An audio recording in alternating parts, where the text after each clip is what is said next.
Item Number: SCP-205. Object Class: Euclid.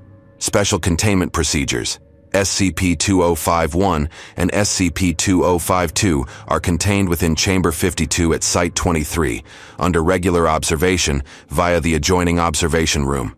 SCP-2051 and SCP-2052 are to be supplied with power and face the white projection screen on the wall opposite the observation window at all times. Chamber 52 requires monthly maintenance to ensure the continued operation of both SCP objects, their power supply, and remote activation controls. Replacement parts and bulbs are kept on hand in the chamber. Maintenance is suspended during the final month of the SCP-205 cycle, occurring in April and October of each year. Should power to Chamber 52 fail, it is to remain dark and sealed for a period of 30 days before local security enters to re-engage power for continued observation and containment. During maintenance, it is critical that only one of the SCP-205 pair is ever turned off at a time. Should both objects lose power or otherwise cease normal operation, the chamber must be sealed for a 30-day period before local security may enter to re-engage power and retrieve the remains of any personnel lost in the chamber. Pending O5 review, testing and observation is to continue before SCP-205 is to be moved to permanent storage. Description: SCP-205 is a pair of flood lamps used in photography. The light emitted by each lamp behaves in a manner unique to SCP-205 and passes completely through any surface that is not colored white.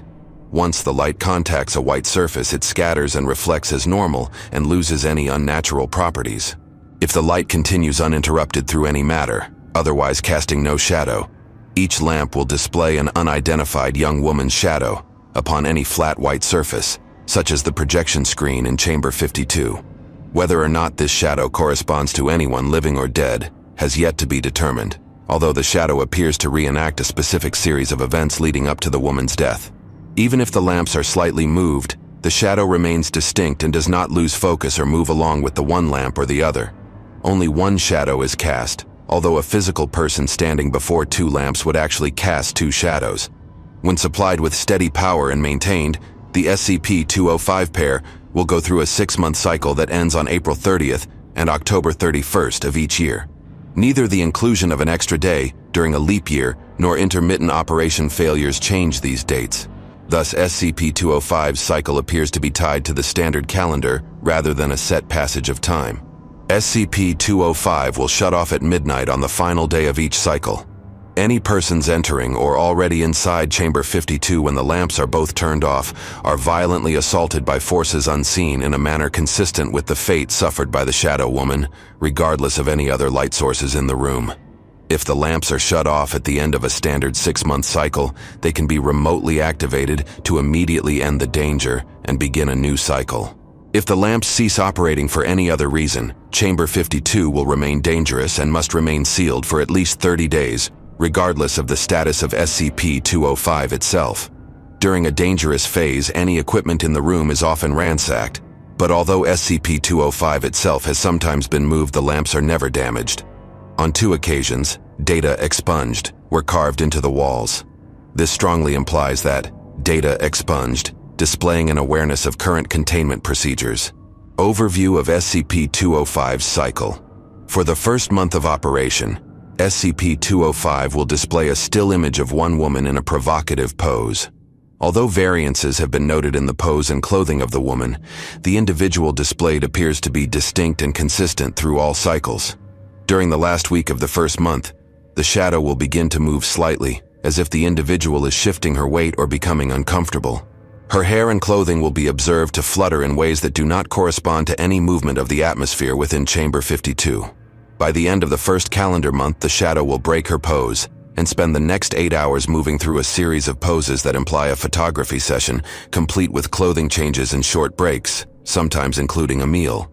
After this session is over, the shadow will constantly be in motion for the next 5 months, displaying a pantomime of the last days of a young model's life before she is brutally murdered at the end of the cycle.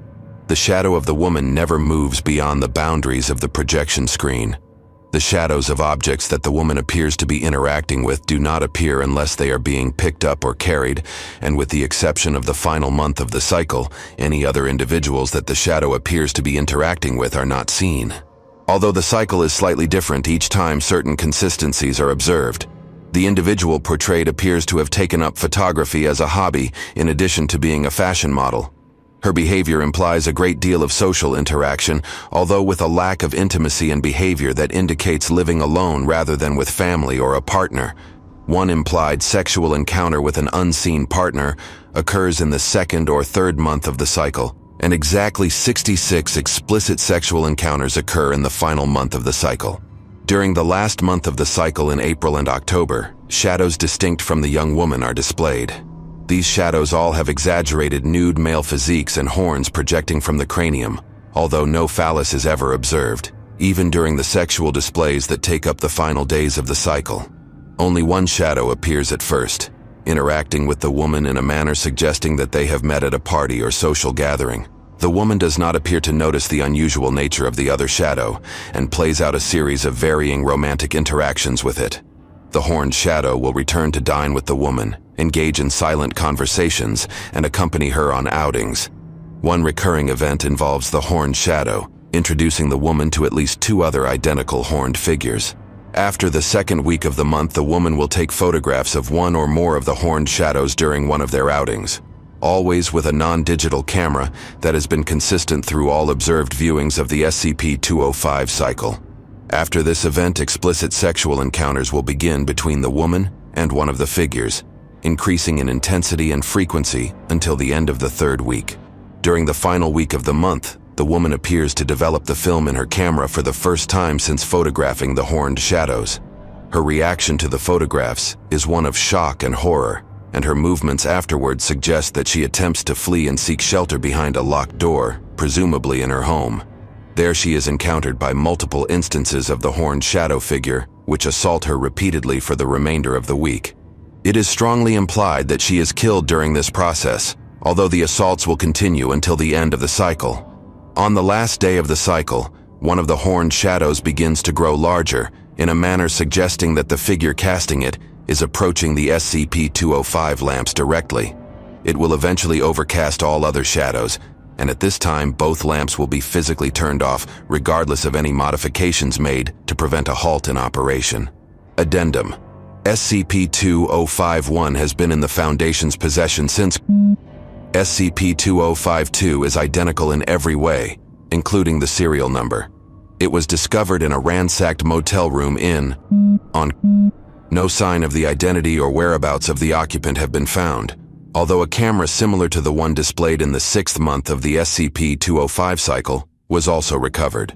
Most of the contained film was ruined by exposure. See attached photo for the one image that was developed from the camera. Incident 20576-B.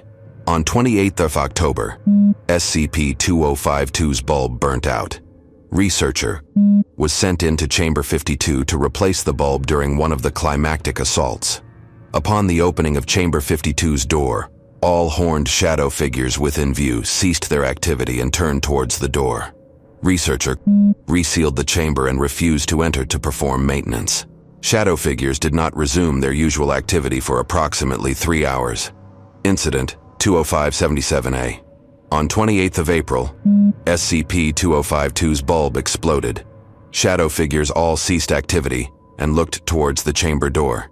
No staff were dispatched to replace the bulb. Chamber 52 sealed and abandoned for 30 days according to procedure.